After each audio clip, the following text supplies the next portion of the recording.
بسم اللہ الرحمن الرحیم اللہم صلی علی محمد وعلی آل محمد کما صلیت علی ابراہیم وعلی آل ابراہیم انک حمید مجید۔ آج کے ہمارے درس حدیث کا موضوع ہے ماہ شعبان، جو کہ رمضان کے مہینے کی تیاری کا مہینہ ہے۔ گویا کہ رمضان کے مہینہ کا مقدمہ شعبان ہے، اور شعبان کے فوراً بعد رمضان کا مہینہ آنے والا ہے۔ در حقیقت رمضان کے کارکردگی بہتر بنانے کے لیے شعبان کے مہینے میں پریکٹس کی جاتی ہے۔ جس طریقے سے اینول ایگزام سے پہلے پریپس دیے جاتے ہیں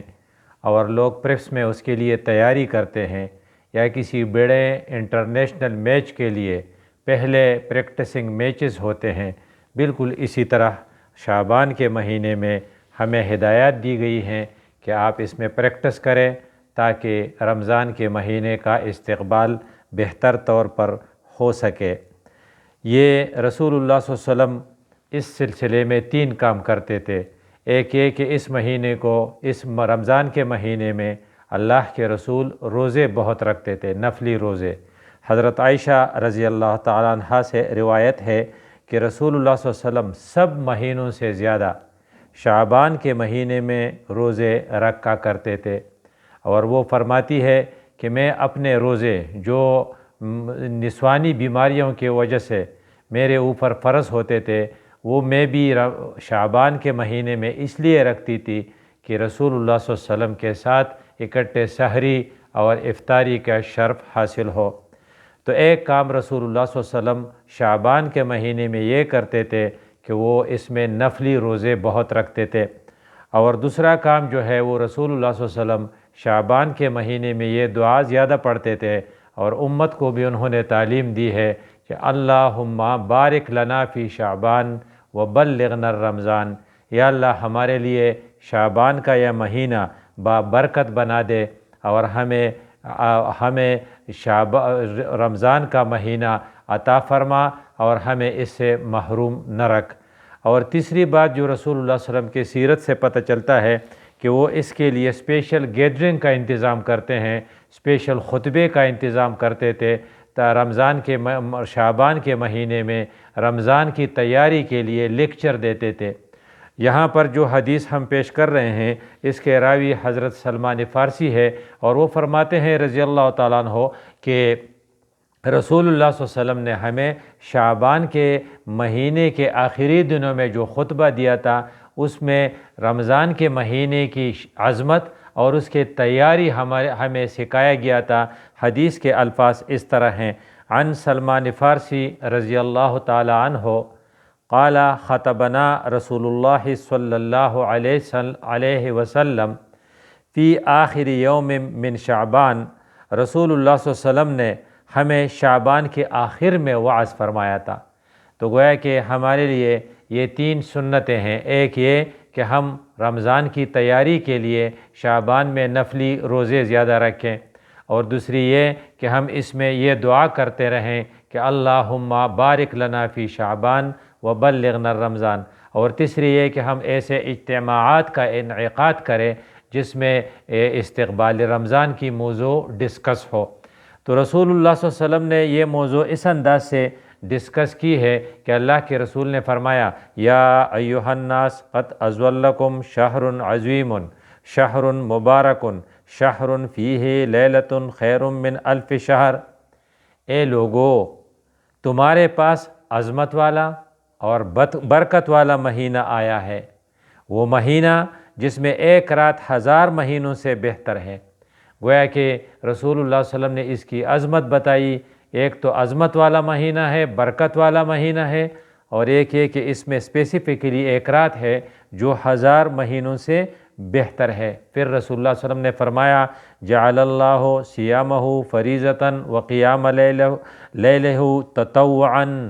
اللہ نے اس کے روزے تمہارے اوپر فرض کیے ہیں دن کے وقت، اور رات میں قیام کرنا نفل قرار دیا ہے، جو تراویح کی طرف اشارہ ہے۔ گویا کہ فل پریپریشن ہم نے کرنی ہے کہ ہم اس میں انشاءاللہ دن کو روزہ رکھیں گے اور رات کو نوافل پڑھیں گے۔ نوافل میں قیام اللیل بھی آتا ہے، رات کی نمازیں بھی آتی ہے اور تہجد کی نماز بھی آتی ہے۔ یہ رسول اللہ صلی اللہ علیہ وسلم نے پیشگی طور پر ہمیں ہدایت دی ہے۔ اور پھر آگے فرمایا من تقرب فیہ بخصلۃ من الخیر کان کمن ادی فریضۃ فیما سواہ، جو اس میں نیکی کا کوئی نفلی کام کر دے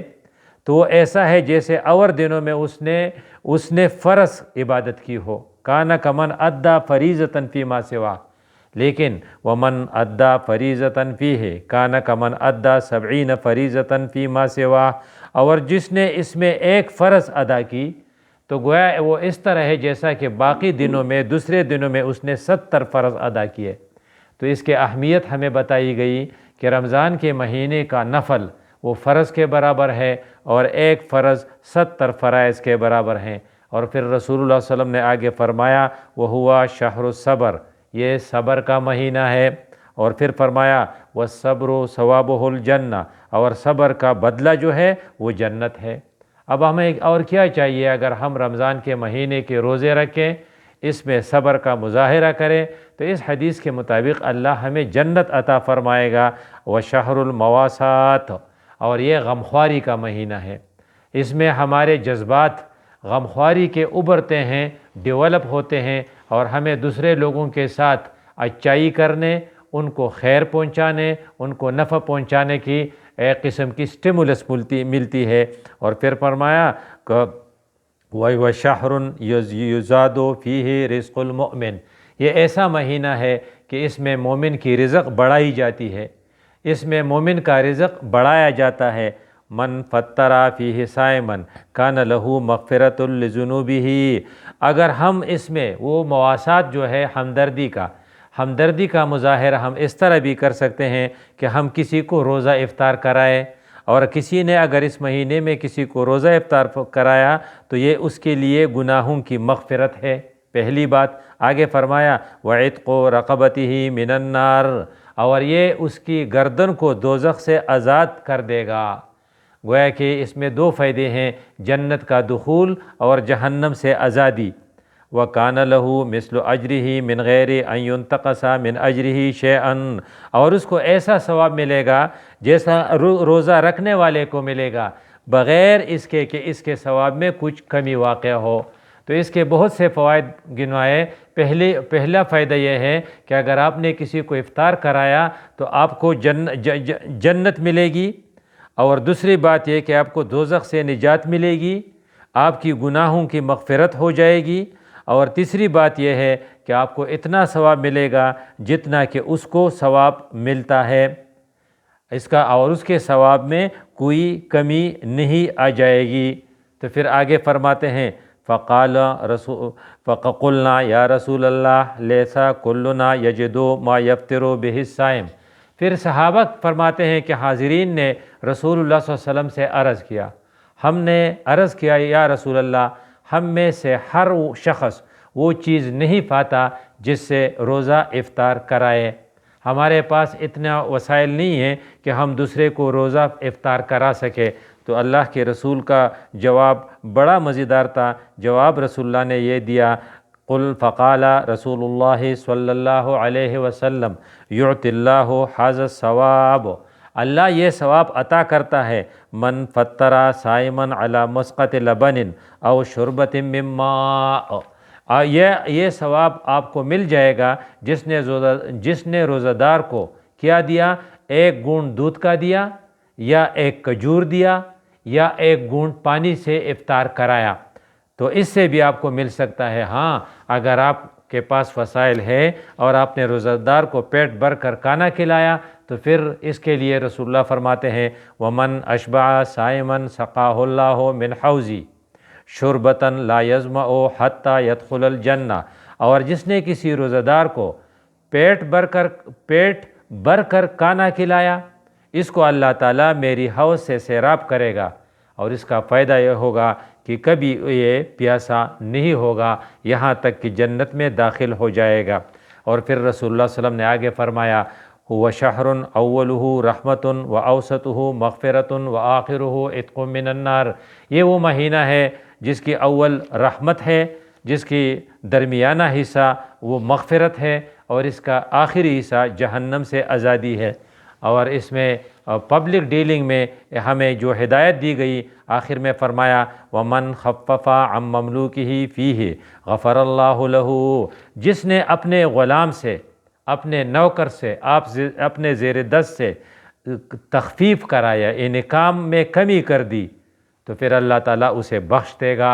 اور جہنم سے آزاد فرمائے گا۔ کان لہ عتقہ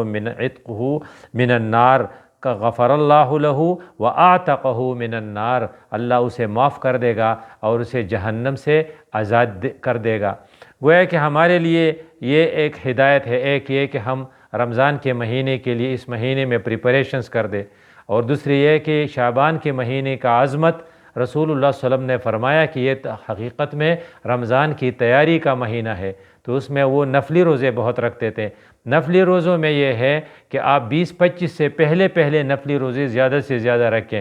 اس کی ایک رات ہے جس کو کہتے ہیں شب برات، یہ 14ویں اور 15ویں کے درمیانی رات کو کہتے ہیں، اور اس کے بارے میں تقریباً 17 صحابہ سے روایت ہے کہ یہ ایک بہترین رات ہے، اس میں آپ اللہ تعالیٰ سے کچھ مانگیں، اور اس کو شب برات اس لیے کہتے ہیں کہ اس میں رزق تقسیم ہوتی ہے، اللہ کی رحمتیں تقسیم ہوتی ہے، اس لیے آپ اس رات کو ضائع نہ کر دیں۔ 17 صحابہ سے اس کے بارے میں روایت ہیں، فرماتے ہیں کہ اسی رات میں فرشتہ آ کے ندا کرتی ہے، ایک منادی ندا کرتا ہے کہ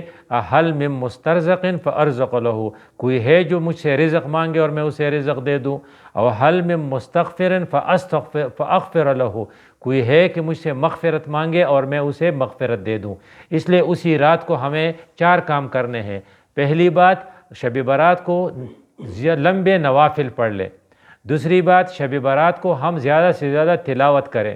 اور تیسری بات، شب برات کو ہم ذکر اذکار سبحان اللہ و بحمدہ سبحان اللہ العلی العظیم۔ اور چوتھی بات، اسی رات میں ہم زیادہ سے زیادہ دعائیں مانگیں۔ اس میں آتش بازی، اس میں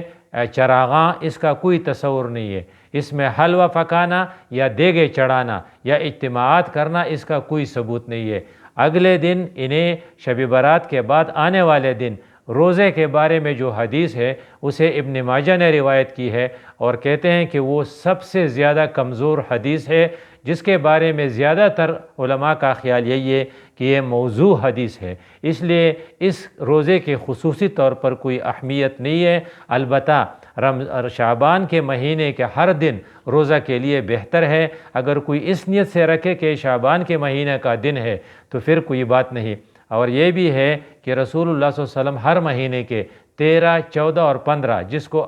ایام 20 کہتے ہیں، وہ روزے رکھتے تھے، تو اگر اس نیت سے رکھے تو پھر کوئی پرواہ نہیں ہے، لیکن اسپیشلی اسی دن کی اہمیت کے لحاظ سے اس کے لیے روزہ رکھنا، اس کی کوئی بیس یا بنیاد موجود نہیں ہے۔ اقول قولی ھذا استغفر اللہ لی ولکم ولسائر المسلمین۔